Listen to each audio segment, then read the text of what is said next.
Bien, ¿cómo están? ¿Cómo les va con el frío? A mí, más o menos, el día miércoles estuve en la Escuela de Líderes de Jóvenes de la Viña, Chile. Hacía mucho frío y yo estaba desabrigado, así que ahora estoy muy congestionado en este mismo momento. Así que si nunca han escuchado predicar a un gangoso, esta va a ser su primera vez. Y espero que igual logren entender lo que quiero decir, ¿no?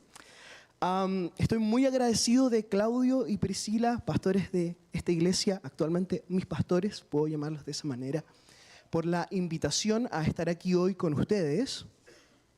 Fue algo inesperado para mí. Hace muchos años que no predico una mañana de domingo, así que también estoy algo nervioso, agangosado. No sé si va a salir algo bien de esta prédica. Cuando me levanté en la mañana lloré. Pensé que quizá Dios quería que yo hablara poco hoy día. Y voy a hablar poco, efectivamente, porque quisiera hablar de algo que Dios me ha estado hablando este último tiempo. Aquí va muy en línea de lo que Mari Paz predicó la semana pasada, ¿sí? Mari Paz predicó de Jesús es el camino. Y cuando Mari Paz predicaba, sentía la voz del Espíritu Santo a hablarme muy directamente y decirme: Rodrigo, también soy la verdad y la vida, ¿sí? Así que hoy he titulado a esta prédica Jesús, la verdad. Los invito a que oremos. Señor, te damos gracias por esta mañana de domingo. Oramos en el nombre de Jesús, porque tú estés aquí hoy con nosotros. Muéstranos tu gloria. Yo oro hoy día en el nombre de Jesús, porque tú traigas más de tu presencia sobre esta iglesia, sobre nuestros hogares, sobre nuestros corazones. Y yo oro porque tu revelación de verdad venga sobre nosotros hoy y nos transforme. En el nombre de Jesús, amén. Bien, yo no traje mi computador porque aparte de todo lo que he dicho, soy algo torpe, entonces lo iba a terminar votando. Decidí traer papel.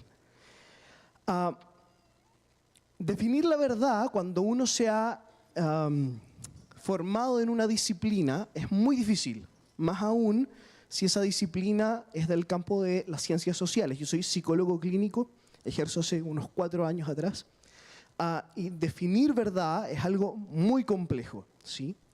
Entonces decidí partir por su más clásico antónimo. ¿Cuál es el antónimo de la verdad? La mentira.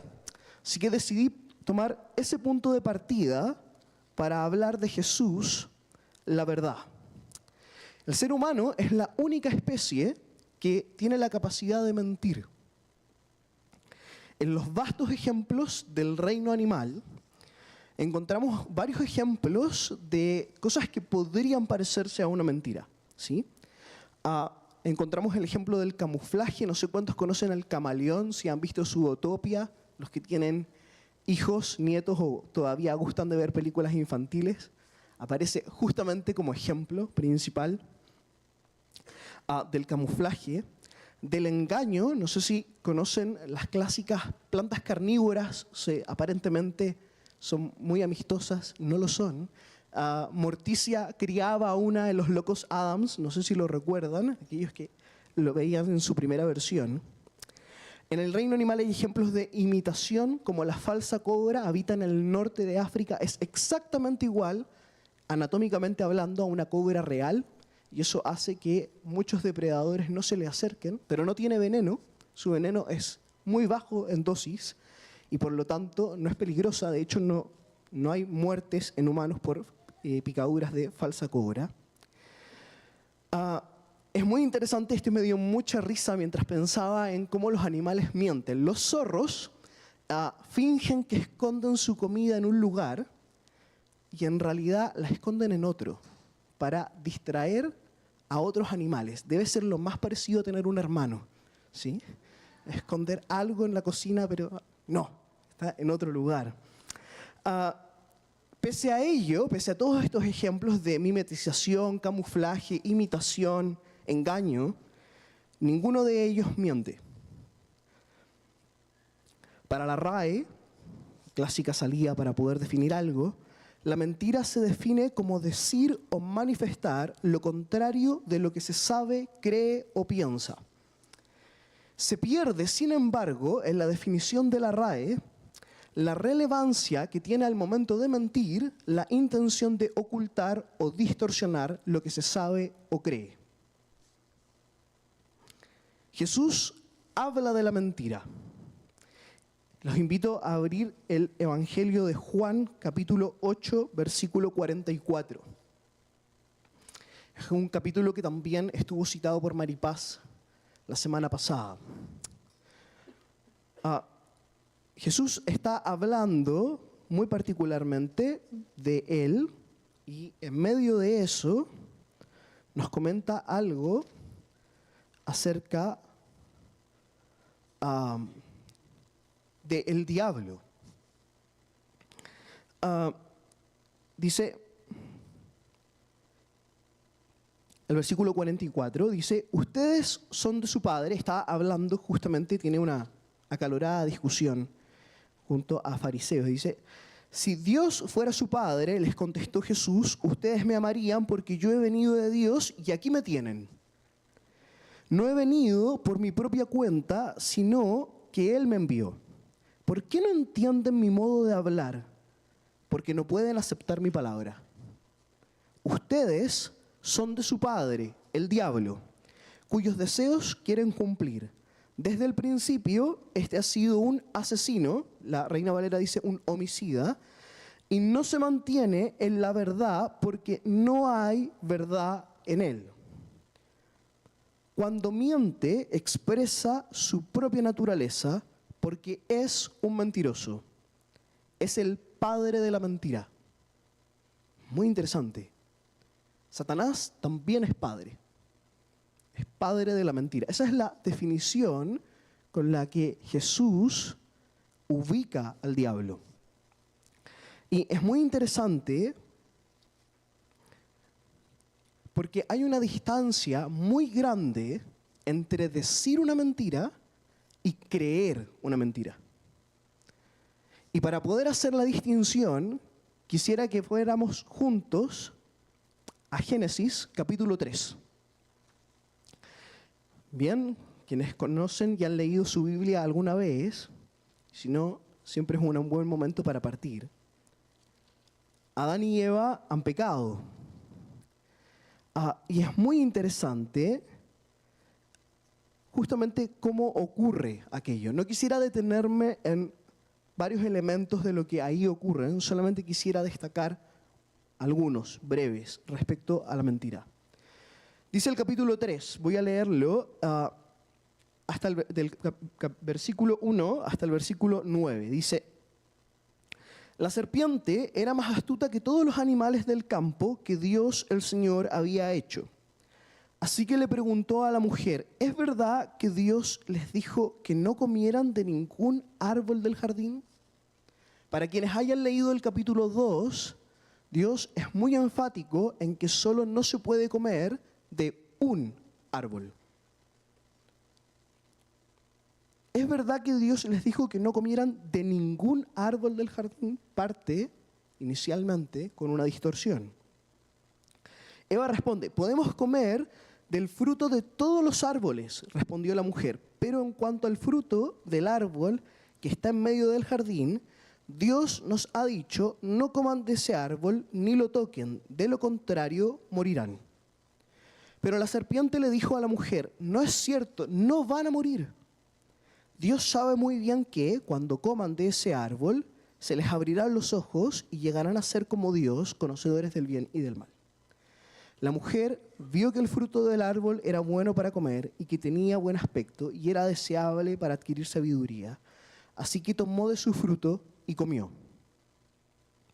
En ese momento se les abrieron los ojos y tomaron conciencia de su desnudez.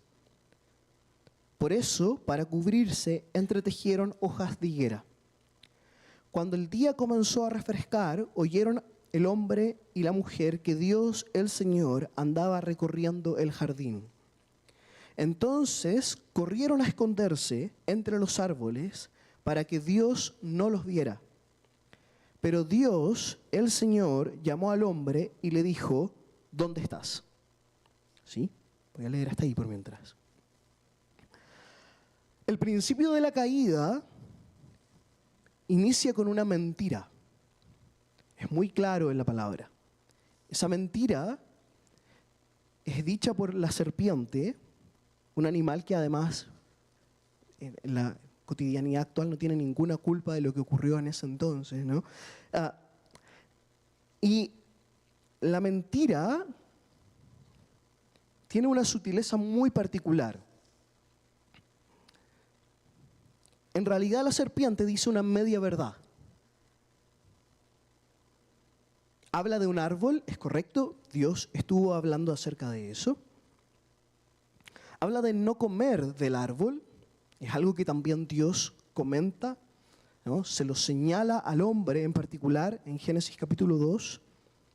Y sin embargo la distorsión inicial es marcar el ningún árbol.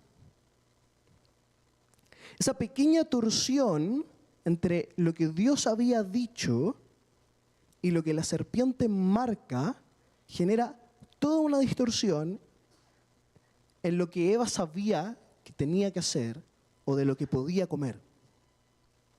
Es muy interesante cuando se dice una mentira porque inevitablemente eso genera una serie de consecuencias en las que usualmente nos vemos implicados en sostener otras mentiras. Y de hecho, en Génesis capítulo 3, una de las primeras personas en mentir, ¿no?, es Adán, cuando dice, la mujer que tú me diste, ¿no?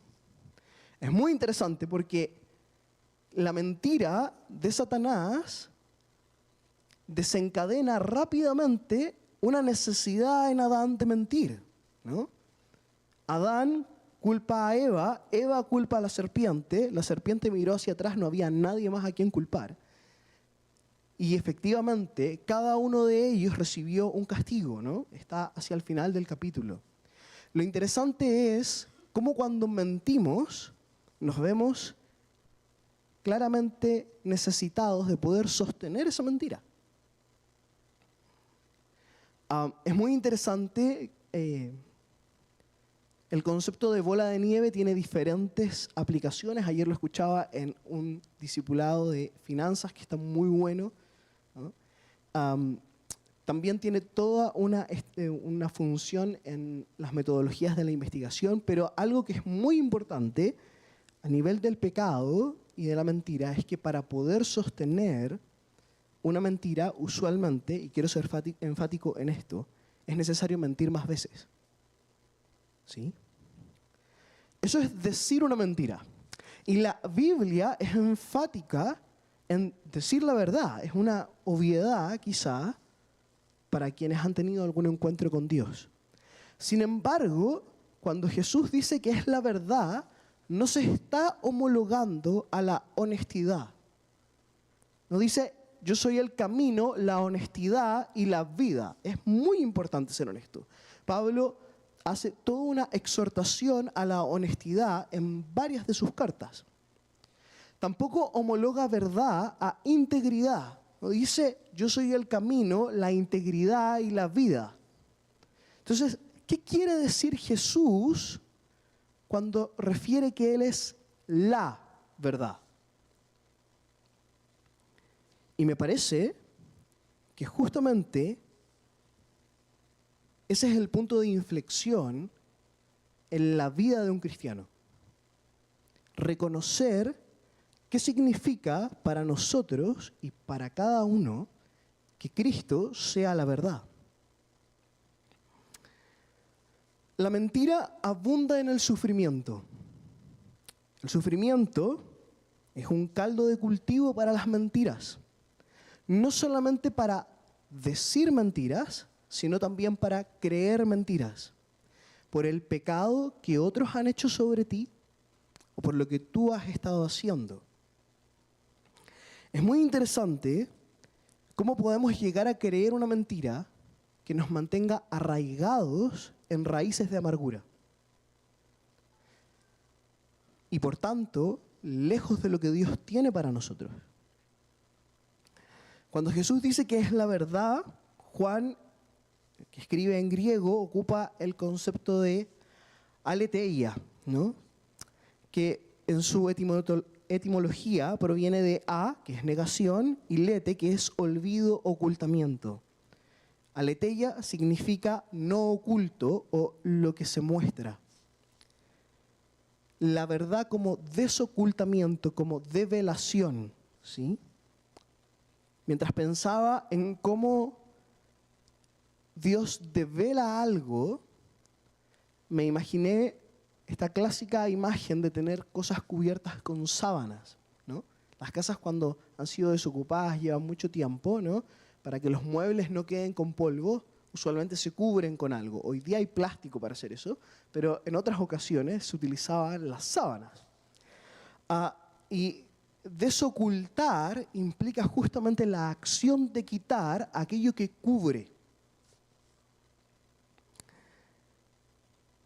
¿Qué ocurre cuando Jesús destapa, descubre, no la mentira que hemos dicho, sino la mentira que hemos creído? Juan capítulo 8, versículo 32 dice, conocerán la verdad y la verdad los hará libres. La verdad no se trata de información, sino de una transformación espiritual. La verdad libera del pecado, pero también nos revela quién es Dios. Juan capítulo 16, versículo 13 dice, cuando venga el Espíritu de verdad, Él los guiará a toda la verdad. El Espíritu Santo actúa como guía hacia la verdad completa, la voluntad de Dios y el conocimiento espiritual. Jesús es la verdad y actúa desocultando aquello que hemos creído por años. Así que quisiera comentarles algo de mí antes de continuar. Mis padres se separaron cuando yo aún era muy pequeño, más o menos tenía 1 año y medio, y desde ese día hasta el día de hoy yo no conozco a mi papá. No sé quién es, más que por fotos, solamente conozco algo de la vida que él hizo después. Y durante mucho tiempo eso ha traído, hasta el día de hoy, una serie de consecuencias sobre las cuales Dios ha hablado. Y sin embargo, convertido al cristianismo desde muy pequeño, acepté a Jesús en mi corazón a los 9, comencé a desarrollar una vida cristiana cimentada en el discipulado, en la mentoría, en la congregación, en el liderazgo. Hasta que entré a la universidad y una de las preocupaciones más constantes en el entorno que me rodeaba en ese entonces era que yo dejara de creer, ¿sí? Hay un porcentaje muy grande de jóvenes cristianos que al entrar a la universidad dejan de creer. Se estimaba hace unos 10 años atrás que aproximadamente era el 80% de los jóvenes cristianos que al momento de entrar a la universidad dejaban de creer. Nunca dejé de creer. Amo a Dios y creo profundamente en cómo Él está con nosotros hoy, esta mañana. Y sin embargo, por años, no creí que Él fuese bueno. Hasta que un día me encontraba en mi pieza orando, no hace mucho tiempo, por la bondad de Dios. Estaba reclamándole a Dios que Él fuese bueno. Y necesitaba que Él intercediera por mí en algo que yo no podía resolver, que no confiaba en que Él podía intervenir. Y escuché la voz de Dios en mi corazón ese día en mi pieza. Me dijo, Rodrigo, el problema es que tú piensas que yo no soy bueno. Escuché muy claramente la parte que vino después. Tienes una mezcolanza, esa es la palabra que escuché yo. Tienes una mezcolanza entre lo que tu papá fue y lo que yo soy. Recuerdo que ese día lloré por muchas horas mientras intentaba ubicar qué es lo que había ocurrido ahí en la intimidad de mi pieza. La intimidad nos acerca a la verdad. David peca, está en el Salmo 51, es lo que redacta luego de que el profeta Natán lo reprenda a propósito de su adulterio con Betsabé. Y en el versículo 6 dice, he aquí tú amas la verdad en lo íntimo. Y mientras estaba en mi pieza, pensaba en qué es lo que Dios me estaba intentando decir. ¿Es mi progenitor una buena persona? Quizás sí, no lo sé. ¿Fue un buen padre? Personalmente yo podría decir que no. ¿Es Dios como mi progenitor? Esa fue la pregunta que me hice por semanas. ¿Por qué he llegado a confundir a Dios con mi papá? Es muy interesante porque, o al menos lo fue para mí, no sé si para ustedes, porque la mentira de que Dios no era bueno había estado en mí por 20 años. Era algo de lo que yo estaba totalmente convencido. En realidad, yo sabía que Dios existía, pero no podía creer que Él tenía cuidado de mí. La marca del descuido me había llevado a creer que yo era profundamente descuidado por Dios y también por otras personas que me amaban. No fue hasta escuchar la voz de Dios esa tarde en la que algo de mi mentira se fracturó. No desapareció inmediatamente y sin embargo se fracturó de tal manera que el Espíritu Santo se mantuvo hablándome por varias semanas acerca de quién era Dios y quién soy yo para Él. Y me parece que eso es justamente el encuentro con la verdad, un encuentro con Jesús. Es el encuentro con Jesús lo que transforma nuestra manera de pensar. Lo que cambia la imagen que tenemos de Dios y de nosotros mismos. Estamos muy interesados en los últimos años en descubrir quiénes somos para Dios y se nos pierde la brújula que más importante es llegar a comprender quién es Él para nosotros, que es otra cosa. Estamos muy afanados en la pregunta por qué significaremos para Él, de tal manera que no nos preguntamos qué significa Él para nosotros. No es tener una revelación de lo que somos, lo que nos cambia, sino tener una revelación de lo que Él es, de quién es Él. La verdad nos hace libres porque nos transforma.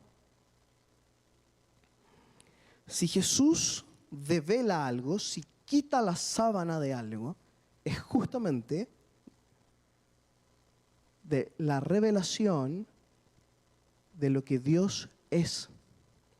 Es como si cada profeta, partiendo por los patriarcas hasta Juan el Bautista, hubiese ido agregando un pequeño píxel a la imagen de lo que Dios es con el pasar de los años. ¿Sí? Hay más de 2000 años entre esos momentos. Y sin embargo, en el ministerio de Jesús, la imagen es completada. Por eso está hablando justamente todo el tiempo en sus discípulos que si quieren ver al Padre, lo vean a Él. La imagen de Dios, la revelación última de lo que Dios es, está en Jesús. ¿Cuándo fue la última vez que te encontraste con Jesús? No la última vez que alguien oró por ti. Eso puede ser todo un encuentro con Jesús. Pero no es lo que estoy preguntando. ¿Cuándo fue la última vez que te dispusiste a encontrarte con Él? Apocalipsis, capítulo 3, dice: He aquí yo estoy a la puerta y llamo, el que la abra, yo cenaré con él y él cenará conmigo. Es toda una exhortación a abrir la puerta, a quitar el velo. Jesús dice que derrumbará el templo y en 3 días lo reconstruirá. Los sacerdotes quedan totalmente alocados. Este tipo está hablando estupideces, ¿no? Hablan de cuánto tiempo se demoró Salomón en reconstruir el templo, ¿no? Fue prácticamente toda su vida. ¿Cómo lo va a destruir y levantar en 3 días? Sabemos que se refería a su propio cuerpo y a la resurrección, pero lo interesante está en que en el momento en que Jesús muere, la manta, el velo que separaba el lugar santísimo es rasgado. Es una revelación de verdad. Eso es lo que está ocurriendo en ese preciso momento. Hay un libre acceso al Padre. Eso es lo que está diciendo el autor de Hebreos. No tenemos un sumo sacerdote incapaz de compadecerse de nuestras necesidades. Eso es lo que está diciendo en el capítulo 12. Jesús está muy interesado en que te veas como el Padre te ve. Te escuches como el Padre te escucha. Te ames como el Padre te ama. Y agregaría algo más: ames como el Padre ama. La revelación de lo que Él es nos transforma.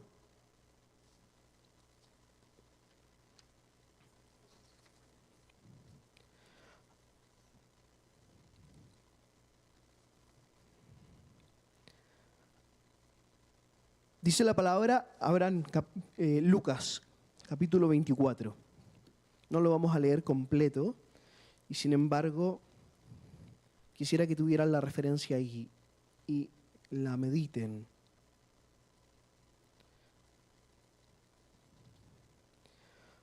Jesús ha muerto, también ha resucitado para este capítulo en Lucas.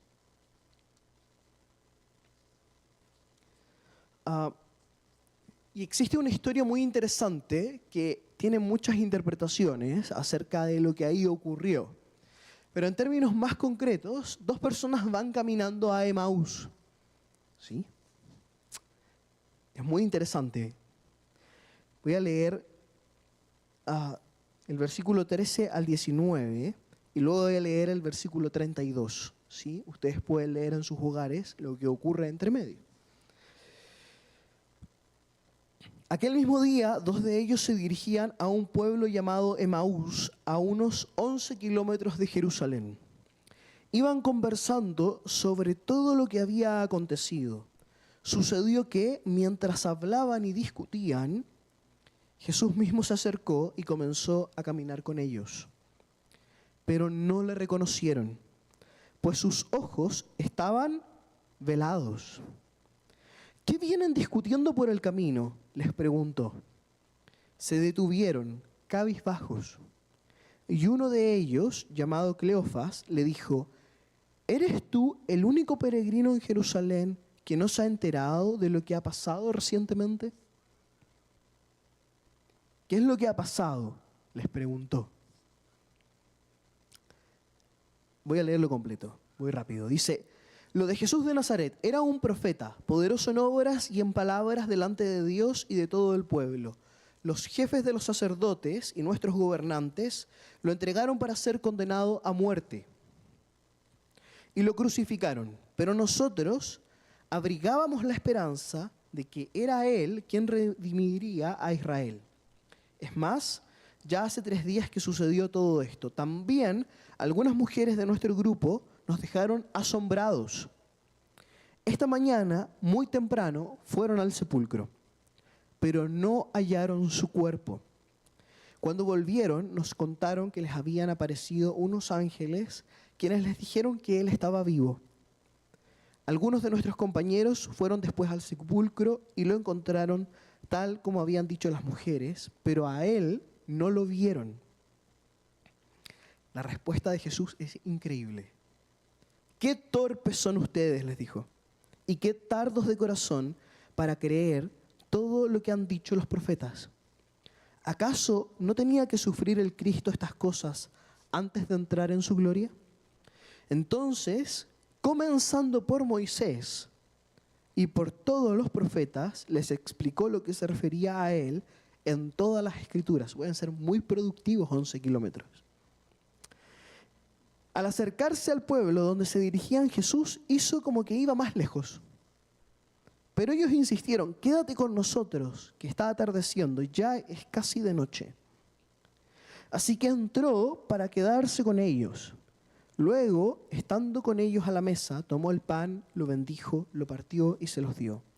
Entonces, se les abrieron los ojos y lo reconocieron, pero él desapareció. Se decían el uno al otro: ¿no ardía nuestro corazón mientras conversaba con nosotros en el camino y nos explicaba las Escrituras?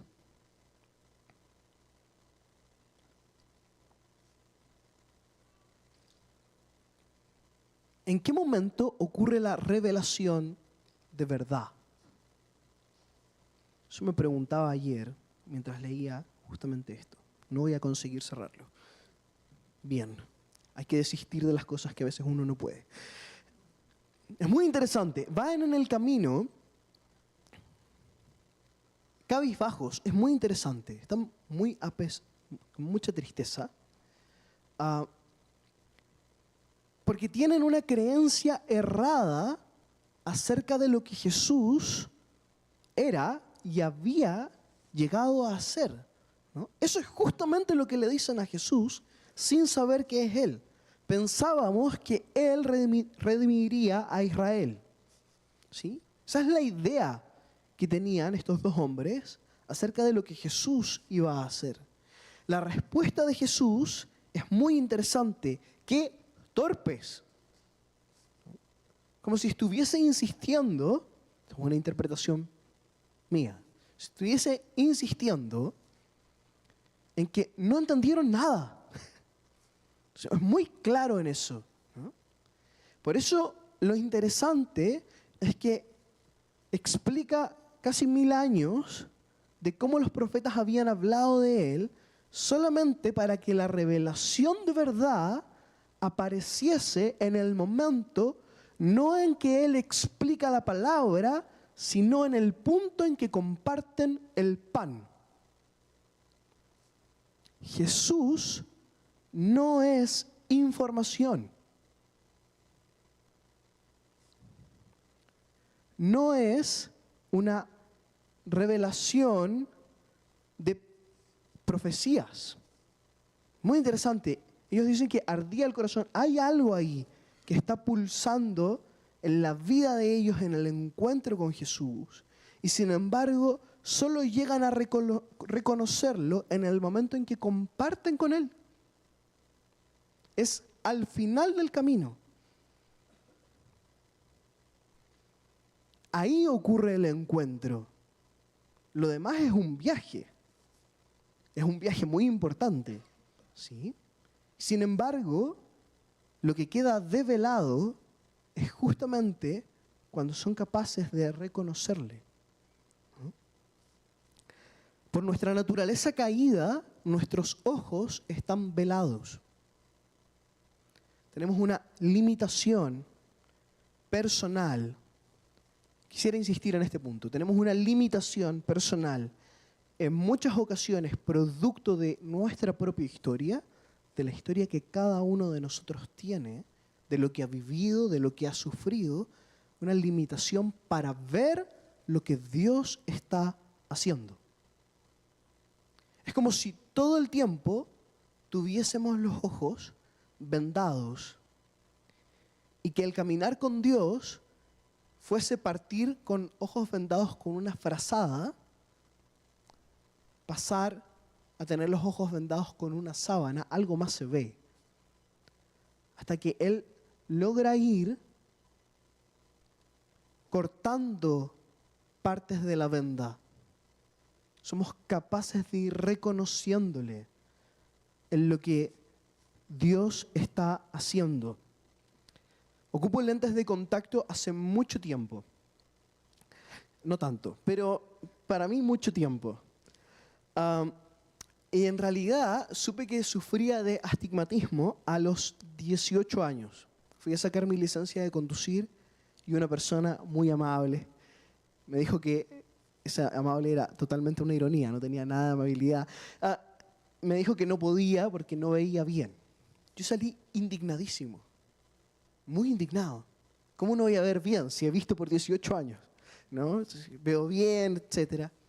Y en ese entonces también me tocaba predicar y tenía ciertas dificultades para ver el data, ¿sí? Siempre encontraba que la letra estaba borrosa. Y conversaba con la gente que estaba al lado mío. Oye, la letra está algo desenfocada. Y la gente, por alguna razón, nunca nadie me llevó a la contraria. Todos decían, sí, está rara la letra. Nadie me decía, no, Rodrigo, está bien.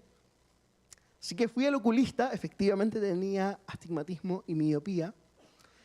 Continué con mi astigmatismo y miopía hasta el día de hoy, fue creciendo de hecho. Y recuerdo cuando recibí mis primeros lentes ópticos. Así que me coloco los lentes y estaba en el eje Providencia-Alameda, me coloco los lentes, salgo a la calle y miro. Todos los colores se veían tan lindos, tan claros.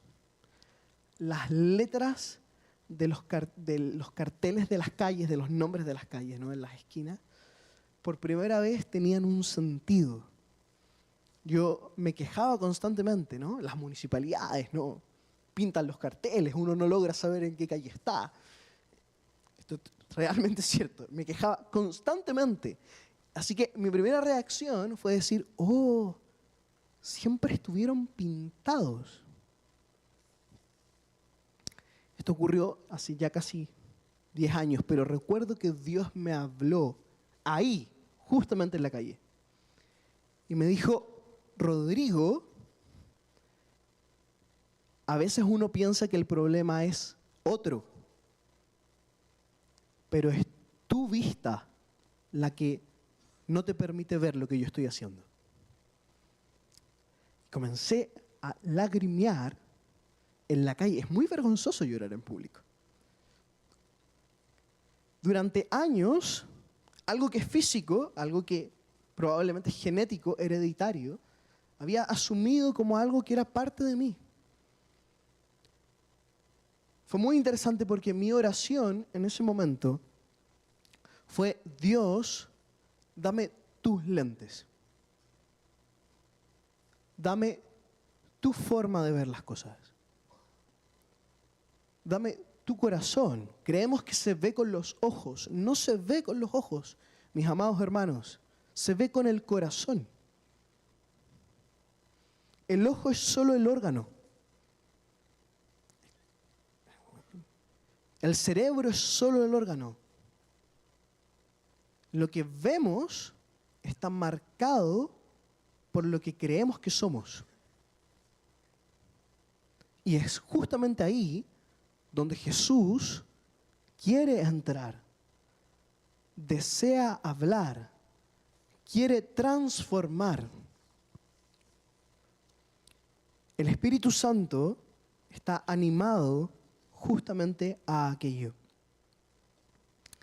En Efesios capítulo 3, versículo 18, Pablo está hablando de una dimensión que me parece a mí muy importante respecto a la verdad.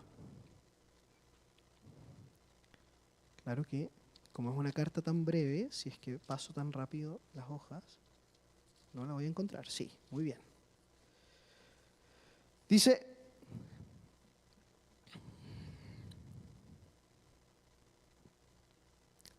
voy a leer desde el versículo 14. Por esta razón me arrodillo delante del Padre, de quien recibe nombre toda familia en el cielo y en la tierra. Le pido que, por medio del Espíritu y con el poder que precede de sus gloriosas riquezas, les fortalezca a ustedes en lo íntimo de su ser, para que por fe Cristo habite en sus corazones. Y pido que, arraigados y cimentados en el amor, puedan comprender, junto con todos los santos, cuán ancho y largo, alto y profundo es el amor de Cristo. En fin, que conozcan ese amor que sobrepasa nuestro conocimiento, para que sean llenos de la plenitud de Dios. La verdad, Jesús es la verdad. Esa verdad que es Jesús camina de la mano con el amor que Dios tiene por nosotros. La verdad que Jesús devela, de la cual quita la sábana, lo que Él permite mostrar, lo que Él muestra en no solamente en su muerte, sino también en su resurrección, es cuánto Dios te ama. Mientras oraba esta mañana, oraba porque el Espíritu Santo nos pudiese mostrar a cada uno de nosotros qué cosas hemos creído, qué cosas en ocasiones creemos que están bien, pero no vienen de parte de Dios. Quisiera que justamente oráramos por eso esta mañana. Cosas que tú crees, formas en las que tú te llamas, que no son lo que Jesús está diciendo. Quisiera terminar con un breve comentario a Jesús es la vida. Dice que el ladrón, refiriéndose a Satanás, no ha venido más que a robar, matar y destruir, pero que Él ha venido para que tengamos vida y vida en abundancia. Llevaba algunos años en terapia y recientemente había fallecido una persona a la que amaba muchísimo. Y mi comentario en la sesión en la cual yo era paciente fue, bueno, era cristiana, esto es algo que creo genuinamente, era cristiana, hoy día está en un encuentro con Dios. Apocalipsis es muy claro en que ya no habrá más lágrima ni dolor. Y mi terapeuta, un hombre que yo asumo como ateo, él nunca me ha comentado de qué religión pertenece o practica, me dijo, yo no entiendo mucho de cristianismo, pero hasta donde yo entiendo, me dijo, Jesús murió para que ustedes pudiesen disfrutar hoy. Fue tan extraña la sensación que me provocó que la sesión quedó hasta ahí. No sé si el ministerio es solo disfrutar. Hay una dimensión de la vida que implica sufrimiento.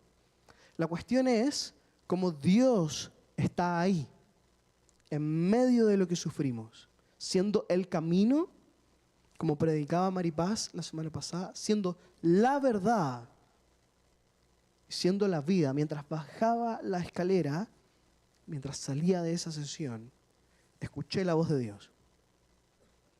Me dijo, la vida abundante es para este lado del cielo. Yo la prometí para hoy. Eso es lo que dice la Biblia. No promete una vida sin sufrimiento, pero promete una vida con Él que es una vida abundante.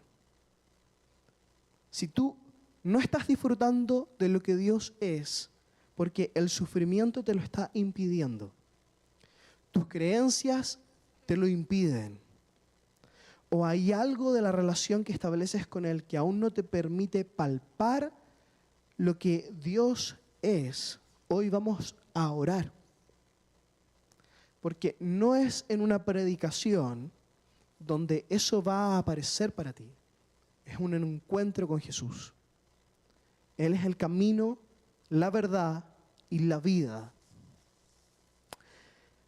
Cada ocasión en la que sufrimos es un caldo de cultivo para la mentira.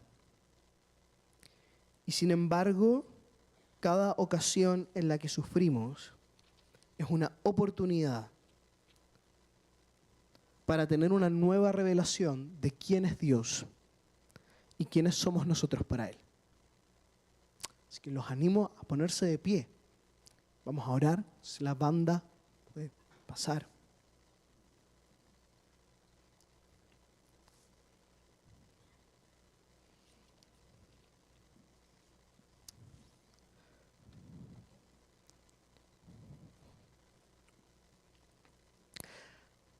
Si tú crees que no le importas a Dios, estás viviendo en una mentira. Si crees que Él te ama condicionalmente, estás viviendo en una mentira. Si crees que Él es incapaz de perdonar lo que hiciste antes de conocerlo o después de conocerlo, estás viviendo en una mentira. Si crees que por tus limitadas capacidades, si crees que tienes limitadas capacidades para el reino de Dios, estás viviendo en una mentira.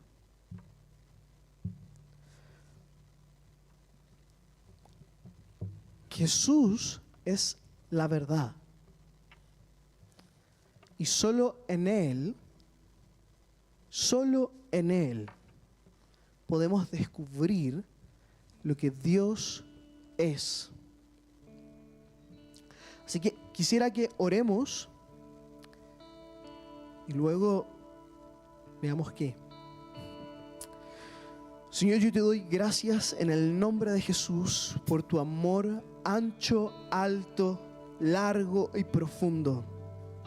Porque tú eres la verdad, el camino y la vida. Y yo oro hoy día en el nombre de Jesús porque tú le muestres tu gloria. Le muestres tu gloria, nos muestres tu gloria a cada uno de nosotros esta mañana. Ven, Espíritu Santo, en el nombre de Jesús y trae más de tu presencia. Más de tu presencia. Yo tengo la impresión de que el Espíritu Santo está mostrando a algunos de ustedes algunas mentiras en las que creen. Acerca de ustedes, acerca de Dios, acerca de la vida con Dios. Si tú eres una de estas personas, te invito a pasar adelante. Queremos orar por ti.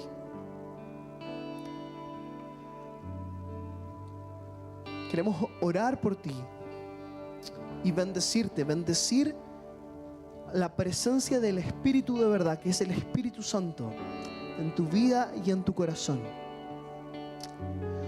Y oramos hoy día en el nombre de Jesús por más de tu presencia, Dios.